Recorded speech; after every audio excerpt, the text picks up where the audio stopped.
Thank you. Thank you.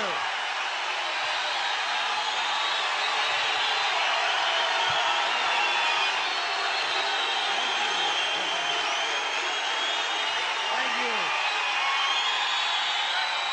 Thank you very much. Thank you. Thank you all. Thank you all. Thank you. And hello, New York. Hello, New York, and thank you. Yeah. Okay.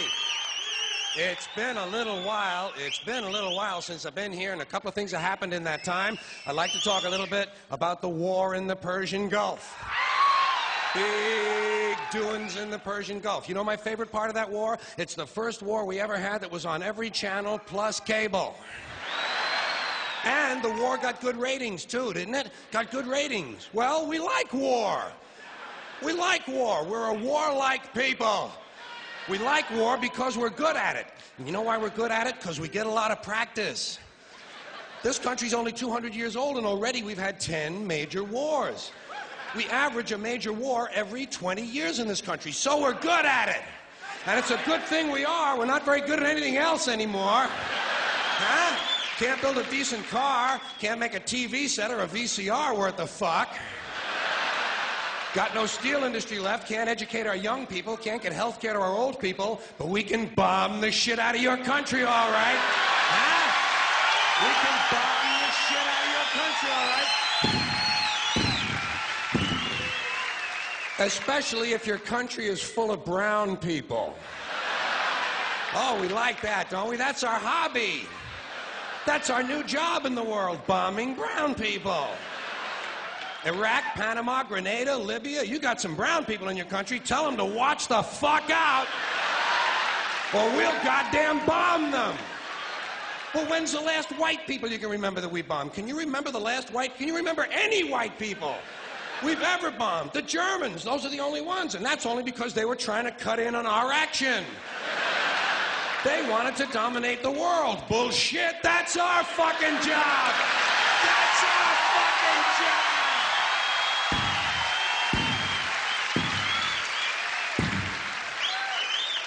Now we only bomb brown people. Not because they're trying to cut in on our action, just because they're brown. Now, you probably noticed I don't feel about that war the way we were told we were supposed to feel about that war, the way we were ordered and instructed by the United States government to feel about that war. You see, I tell you, my mind doesn't work that way. I got this real moron thing I do. It's called thinking. And I'm not a very good American because I like to form my own opinions. I don't just roll over when I'm told to. Sad to say, most Americans just roll over on command. Not me. I have certain rules I live by. My first rule, I don't believe anything the government tells me. Nothing. Zero. Nope. And I don't take very seriously the media or the press in this country, who in the case of the Persian Gulf War were nothing more than unpaid employees of the Department of Defense, and who most of the time function as kind of an unofficial public relations agency for the United States government. So I don't listen to them, I don't really believe in my country, and I gotta tell you folks, I don't get all choked up about yellow ribbons and American flags. I consider them to be symbols, and I leave symbols to the symbol-minded. Me, I look at war a little bit differently. To me, war is a lot of prick-waving, okay? Simple thing, that's all it is. War is a whole lot of men standing out in the field waving their pricks at one another. Men are insecure about the size of their dicks, and so they have to kill one another over the idea. That's what all that asshole jock bullshit is all about. That's what all that adolescent macho male posturing and strutting in bars and locker rooms is all about. It's called dick fear. Men are terrified that their pricks are inadequate, and so they have to compete with one another to feel better about themselves. And since war is the ultimate competition, basically men are killing each other in order to improve their self-esteem. You don't have to be a historian or a political scientist to see the bigger dick foreign policy theory at work. It sounds like this. What? They have bigger dicks? Bomb them!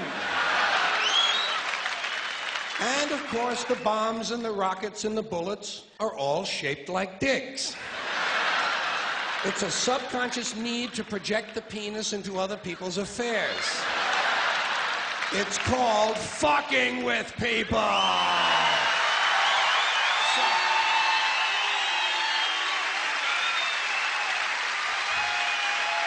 So, as far as I'm concerned, that whole thing in the Persian Gulf was nothing more than a big prick-waving dick fight. In this particular case, Saddam Hussein had questioned the size of George Bush's dick. And George Bush had been called a wimp for so long. Wimp rhymes with limp.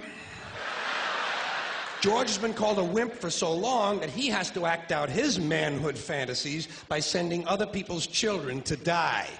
Even the name Bush. Even the name Bush is related to the genitals without being the genitals. A bush is a sort of passive secondary sex characteristic. Now, if this man's name had been George Boner, well, he might have felt a little bit better about himself and we wouldn't have had any trouble over there in the first place. This whole country has a manhood problem. Big manhood problem in the USA. You can tell from the language we use. Language always gives you away. What did we do wrong in Vietnam? We pulled out. Huh? Not a very manly thing to do, is it? When you're fucking people, you gotta stay in there and fuck them good. Fuck them all the way. Fuck them till the end. Fuck them to death. Fuck them to death. Fuck them to death. Stay in there and keep fucking them until they're all dead. We left a few women and children alive in Vietnam, and we haven't felt good about ourselves since.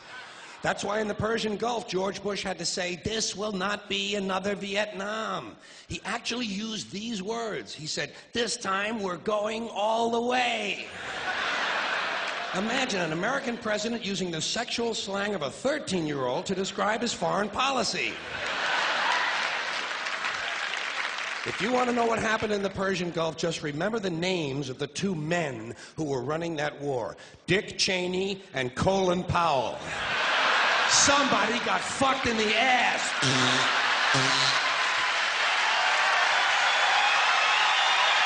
you. Thank you.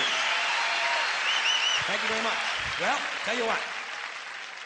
Now, to balance the scale, I'd like to talk about some things that bring us together. Things that point out our similarities instead of our differences. Because that's all you ever hear about in this country is our differences. That's all the media and the politicians are ever talking about, the things that separate us, things that make us different from one another. That's the way the ruling class operates in any society. They try to divide the rest of the people. They keep the lower and the middle classes fighting with each other so that they, the rich, can run off with all the fucking money.